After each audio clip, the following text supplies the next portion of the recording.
Hey guys, it's me again. So if anyone has been following my videos, you'll know that this is my first vlog since I got rejected from the Disney College program. But I just didn't want to just end my blog because I didn't get in, because I found out I rather like blogging. I decided I'm just going to continue blogging on this channel even though it's no longer going to be Disney College program related unless I try again. So I've gotten pretty obsessed with the Hunger Games recently. And so I was looking at a bunch of stuff on Tumblr and I saw this parody with Joey Richter in it from A Very Proud Musical, and I was like, hey, gotta watch this because it's Joey Richter and it's Hunger Games, so it's gonna happen. And then I started watching the videos from the girl who played Katniss in the parody, and she does a whole lot of Katniss Hunger Games stuff. I started watching her blogs and I really liked her blogs. So I was going back and rewatching all of her blogs because that's what I do when I find someone I like. And she did a tour of her bookcase, which is pretty extensive and it's not even all her books. But it looked like fun, so I decided I was going to do one myself. So this is my bookcase tour. And yeah, so we'll begin. Okay, so here we are with my bookshelf. Bookshelf, which is movies, games, and finally books. I have so few books because I never bought books growing up, and even now I don't. Well, now I buy books because I don't live near friends who let me borrow books. So the majority of the books here are books that I got as gifts or had to have because they were the next in a series and I wanted to read it really fast before anyone could give it to me, or I bought recently because I have no one to borrow them from, or I loved so much that I just insisted that I got my own copy. So without further ado, we'll start with the first in my collection, which is Dan Brown's Angels and Demons. This book really, along with maybe two others in my collection, has definitely made me think the most about any religion versus science or just religious stuff in general. I'm not an extremely religious person, but these books really help me figure stuff out. Next, we have Coraline by Neil Gaiman. This is possibly, I'm a terrible horror person. I can't stand horror movies. I frighten way too easily, and this is the scariest book I've read in my life. But I've heard that from people who aren't complete chickens like me. But I adore this book, even though it scared the crap out of me.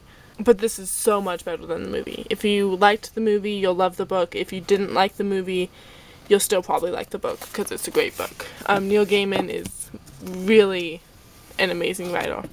By a teacher of mine, an English teacher, who thought I would enjoy it, so she gave me this and Ever here, and I loved them both.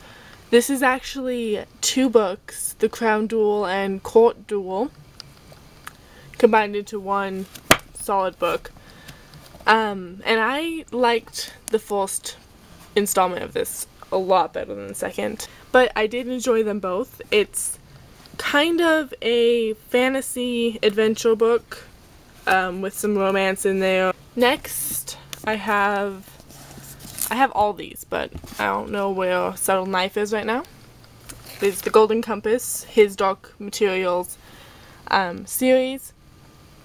I read Golden Compass and Subtle Knife. I haven't finished Amber Spyglass because I wasn't a huge fan, but I loved Golden Compass, and it's, once again, so much better than the movie. Just skip the movie, read the book, because it's not even comparisonable. The book is vastly superior to the movie. Here we have my Gail Carlson Levine books, and let's pull this one out too because it's also one of her books. Is one of my two favorite authors, at least as a child. They will always be in my heart. Her and Robin McKinley, who wrote Beauty, a retelling of Beauty and the Beast, Spindle's End, and Rose Daughter. Those are the ones that my favorite of hers, but she has so many. They both kind of take classic fairy tales and twist them up, and those are my two favorite authors of that kind of genre. They're both teen, although I believe McKinley has some adult as well. But these are my Gail Carlson Levine books. I have Ella Enchanted, which, once again, don't judge it on the movie.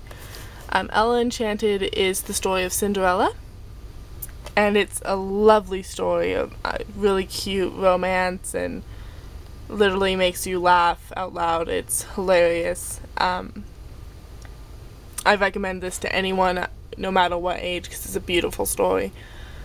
The Two Princesses of Vermeer, I never knew how to say it, I never will, which, as far as I know, isn't a retelling of any story, but I could be wrong. I just haven't heard it in any other form. And it's about these two princesses, obviously, and one of them, I always think it's this one, and then it always turns out to be this one, or the other way around. I'm pretty sure she gets ill, and she tries to save her. That's the story. She goes on an adventure to save her. And then Fairest, which is the last in this collection I got together, is Snow White. Pretty simple. But it's a completely, besides having a few elements of Snow White and having a name that sounds like Snow White, it's a pretty different story, but it's lovely. I love it. And then Ever, which, like I said, was given to me by a teacher of mine, and I always think it's Greece and then it's not, but this is another one that I don't think is based on anything, but it's lovely. I love it. Any of these books I would suggest to anyone wholeheartedly. I read them and reread them all the time. Next we have East, which had a beautiful cover. This is by Edith Pateau. I think that's how it's spelled. And I only have this book because my dog destroyed it, and I had to buy it from the library because, well, I had to pay for it, and then you get it. But he chewed up the edges, but the case sleeve was completely destroyed, and it was lovely. So that's that. But this is also sort of a retelling of a fairy tale, but it's set in, I don't even know, it's like kind of a never time, but it's definitely like hunter-gatherer kind of, but a little bit more developed than that. And it's kind of the same story as Beauty and the Beast, but I love this book too. I've read it countless times, which is why it's so stained and kind of breaking at places, but I love that book.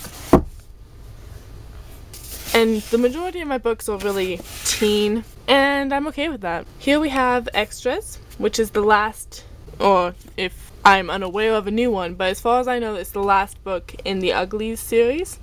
I'll go into detail about it, but this is one that I have only because my friend didn't have it, and I bought all my books from her, so I had to get it myself. And then I have my Harry Potter books, which, as you can obviously tell, I'm missing two. The first one and the third one. The third one I never bought. I always borrowed it from my library. The fourth book was actually the first one I got and read, which is why it's in terrible shape. I'll pull it out in a second. But I had the first one and a different copy of the second one. And my mom packed them in my bag when I went to church camp, and they took it away from me, and I never saw it again. And they kept telling me, well, we have it somewhere, we'll find it. But they never did. I never got it back. So my church stole my Harry Potter book. Yeah, this is my goblet of fire.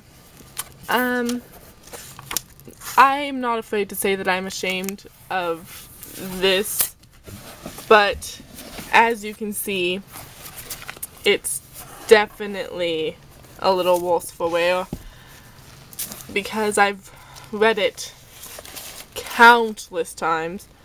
Oh, there's a rose in there. Lovely, I didn't know that. Let's close the book. Sorry about that, my book nearly fell apart.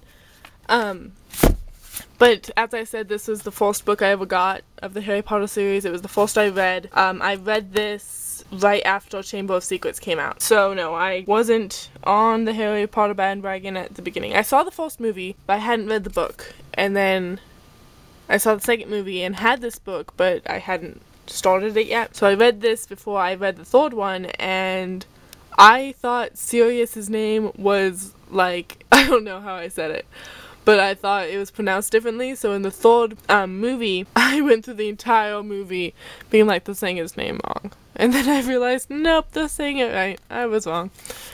But those are my Harry Potter books. I feel bad about this one, but it's only because I love it.